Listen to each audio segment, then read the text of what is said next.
Hello, hello, hello! আসসালামু আলাইকুম আমার আপুরা ভাইয়ারা। তোমরা সবাই কেমন আছো? দেখো তো কত সবজি আর সবজি। সব বাংলাদেশি সবজি এবং বাংলাদেশি দোকানে আজকে গিয়েছিলাম। তো চলো বাংলাদেশি দোকানগুলোতে আসলে কোনটা কেমন প্রাইস এবং এখানে আমরা কি কি জিনিস মানে বাংলাদেশ থেকে আসেই কিছু জিনিস তো বাংলাদেশিও থাকে।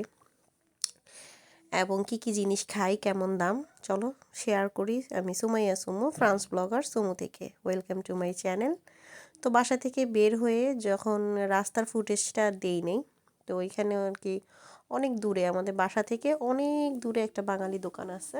মোটামুটি বাঙালি সবজি টবজি প্রাইস কম আর কি, তুলনামূলকভাবে কম অন্য দোকান থেকে। তো ওখানে চলে গিয়েছিলাম। আসলে এখানে বাংলাদেশের মানুষ তো ঠিকমতো ভিডিও বাহিরে হোক মানে যত ইউরোপে থাকুক কিন্তু তারা কেমন জানি আর কি না চিনে চিনে না জানে আমাকে, মানে করতেছিল যে ভিডিও করতেছে ইউটিউবার এই সেই এরকম। এই জন্য খুব কম ভিডিও করেছি, তারপর চেষ্টা করেছি দেখানোর। তো দেখো এখানে আম, এখানে ডিসকাউন্ট দিয়েছিল, কিন্তু এইখানকার থেকে আরও কম দাম হচ্ছে একটা আরবি দোকান যেখানে আমি প্রায় সময় আর কি সবজি কিনি, মাছ মাংস কিনি, ওই দোকানে ছিল। আর দেখো সবজিগুলোর অবস্থা দেখো খালি, দেখবা যে এগুলাই মানুষ কিনতেছে। আর মোটামুটি নাগামরিচের দাম কম ছিল। আমি নাগামরিচ ভাবছি এর পরের বার নিয়ে আসে নাগামরিচের একটা চাটনি বানাবো, ভালো লাগে।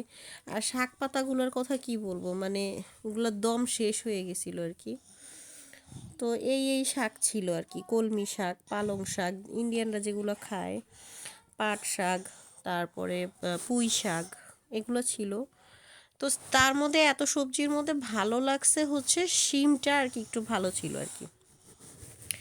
তো আমি অনেক অনেক দিন যাবত আর কি ফ্রান্সে, এত বছরের বয়সে আমি চিচিঙ্গা খাই নাই, ভালো পাওয়া যায় না। ভাবছিলাম এবার নিব, তো আমি আবার এই যে কচু এটা নিলাম, দুইটা কচু বেছে নিলাম। কচুটা ভালো লাগে ইলিশ মাছের সাথে খেতে। তো আমি হচ্ছে ভিন্ডিও নিতে চাইছি, ভিন্ডিগুলো অনেক বেশি বুড়া বুড়া ছিল আর কি, ওগুলা গলে না, বাচ্চারা খেতে চায় না পরে। তো কাঁকরোল নেওয়া হয়েছে। আর হচ্ছে পুঁই শাক নিতে চাইছিলাম, পুঁই শাক নেই, কচু নিয়েছি, সিম নিয়েছি এগুলা। তারপর ভিতরে গেলাম, দেখলাম যে কোনো ভালো মাছ পাওয়া যায় কি না। তো আসলে কিছু করার নেই, আমাদের তো কোনো অপশন নেই, আমরা এর মধ্যে থেকে বলে না মন্দের ভালো আর কি, তো মন্দের ভালো থেকে বাছাই করে খেতে হয়। তবে আমি প্রেফার করি যারা ফ্রান্সে থাকো তারা তোমরা ফ্রান্সের মাছগুলাই খাও, এগুলো আসলে অনেক বেশি পুরান, এগুলো বাচ্চাদেরকে না দেয়াই উচিত আর কি। কোনো কোনো মাছ হয়তো 3-4 বছর পুরান হয়ে গেছে, এমনও আছে। তো আমি বলবো যারা ইউরোপে থাকো তোমরা অবশ্যই টাটকা মাছগুলোই কিনে খাও, এখানে মাক্সিতে ভালো ভালো মাছ পাওয়া যায়। তবে ওই যে দেশি স্বাদ ইলিশ মাছ বা চিংড়ি মাছ, এগুলো চিংড়ি মাছ তো ফ্রেশটাই পাওয়া যায়, যে চাইনিজ দোকানগুলোতে ফ্রেশ চিংড়ি মাছ থাকে বা ক্যারিফোরে। আর ভাবছিলাম একটু এই বাংলাদেশি সাবান কিনবো। কি সাবান জানি বাংলাদেশে ব্যবহার করতাম, স্যান্ডালিনা ব্যবহার করতাম, তো এখানে খুঁজতেছিলাম স্যান্ডালিনা, ঘ্রাণটা ভালো লাগে।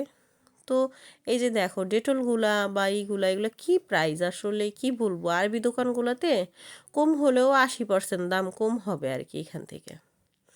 সেম জিনিসগুলোই ওরা দুবাই থেকে নিয়ে আসে বা লন্ডন থেকে নিয়ে আসে।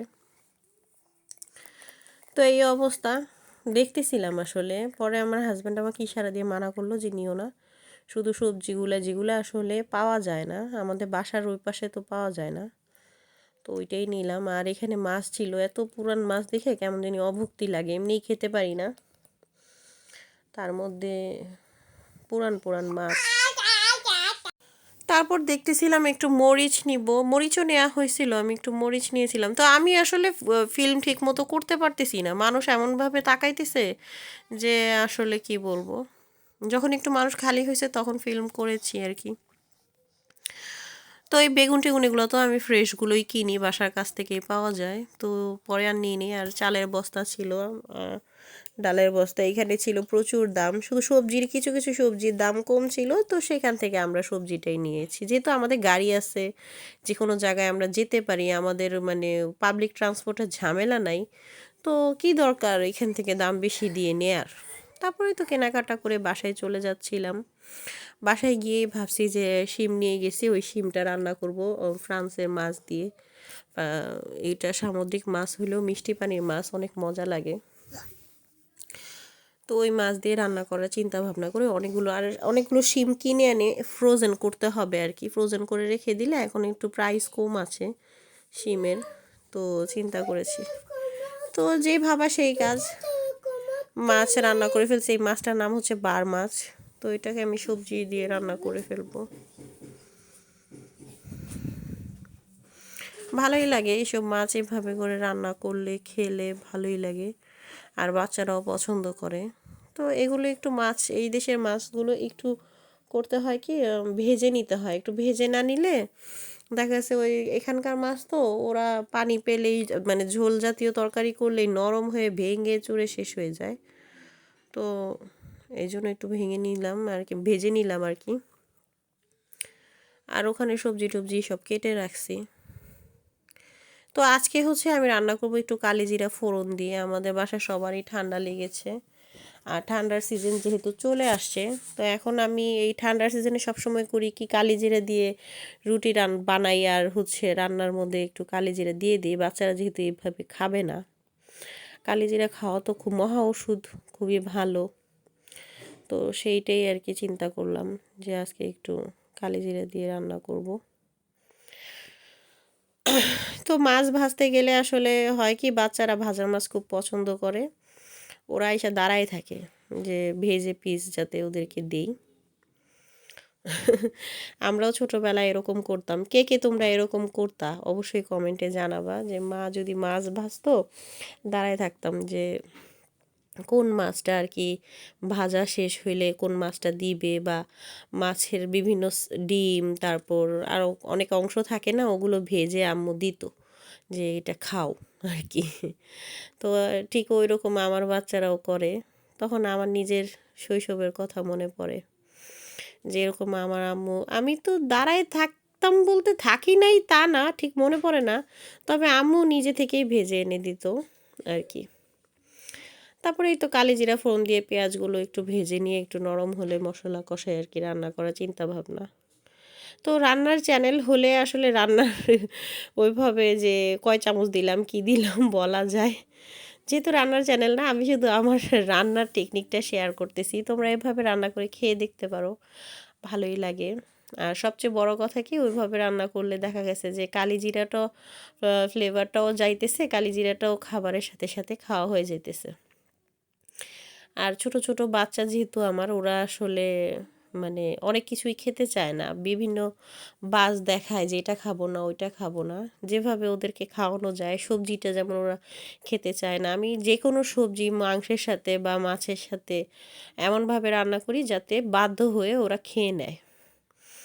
আর আলু তো আমার ভালোবাসা, যে কোনো রান্নার মধ্যে আলু না দিলে আমার হয় না।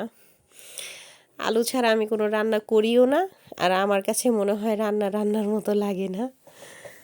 তো এই অবস্থা, যে কোনো খাবারে আমার আলু দরকার। তো আমাদের বাসায় অবশ্য আলুটা বেশি খাওয়া হইতো ছোটোবেলা থেকে। আমার আব্বু আলু খুব পছন্দ করে। আলুর যে কোনো তরকারি বা সবজি যেভাবে করে রান্না করলেই আমার আব্বুর ভালো লাগে আর কি। তারপরে এই তো রান্না বান্না শেষ হয়ে গেলে তারপর খাবো, যেহেতু বাহির থেকে আসছি অনেক বেশি টায়ার্ড আর কি, খুবই মানে শরীর ক্লান্ত, কি আর করার। তারপর এভাবে করে একটু রান্না করে নিয়ে মানে কষায় নিলেই, তারপর ঝোল দিয়ে দিলেই হয়ে যাবে। অনেক বেশি আলু তো গলেই যায় সিমের সাথে, এখন সিম গলে কি না সেইটাই হলো ফার্স্ট প্রায়োরিটি। সিমটাও গলে গেছে আর কি, তখনই আলুটা দেওয়ার দরকার ছিল। পরবর্তীতে আলু ভেঙে যায় একেবারে, নরম আলু তো, এগুলো ভেঙে যায়। আমি গরম পানি দিয়ে ঝোল দিয়ে দিলাম আর কি। তো যাদের যাদের ভালো লাগবে আমার ব্লগটা অবশ্যই তোমরা আমাকে জানাবা কেমন লাগে, কমেন্ট করে বলবা। এবং আমি 6টা বাজে, সন্ধ্যা 6টা বাজে এখন থেকে ব্লগ দিই। মানে আমার ভিডিও আপলোড করার টাইম হচ্ছে সন্ধ্যা 6টায়। আশা করি এই টাইমটা ফিক্সড হিসেবে রাখতে পারবো, কিন্তু মানে একটু দেরি হয়ে যায়। চেষ্টা করব সকালের দিকে নিয়ে আসার জন্য, ট্রাই করতেছি। তো দেখি সকালের দিকে নিয়ে আসা যায় কি না কোনোভাবে। তো এই তো রান্না হয়ে গেছে মোটামুটি, মাছও দিয়ে দিয়েছিলাম, সাথে চেরি টমেটো দিয়েছি, বাচ্চারা এই টমেটোটা খাবে। তো আমার রান্না মোটামুটি শেষের দিকে, এখন আমি একটু ধনিয়া পাতা দিয়ে তারপর হচ্ছে না খেয়ে নিব। আর জার্নি করে এসে আর কি ক্লান্ত। তো সবাই আমাকে কমেন্ট করে জানাবা কোন সময় ব্লগ দিলে ভালো হয়। Thanks for watching. আর যারা যারা আমার সাথে ছিল তাদেরকে বলবো অনেক অনেক ধন্যবাদ। Tata bye.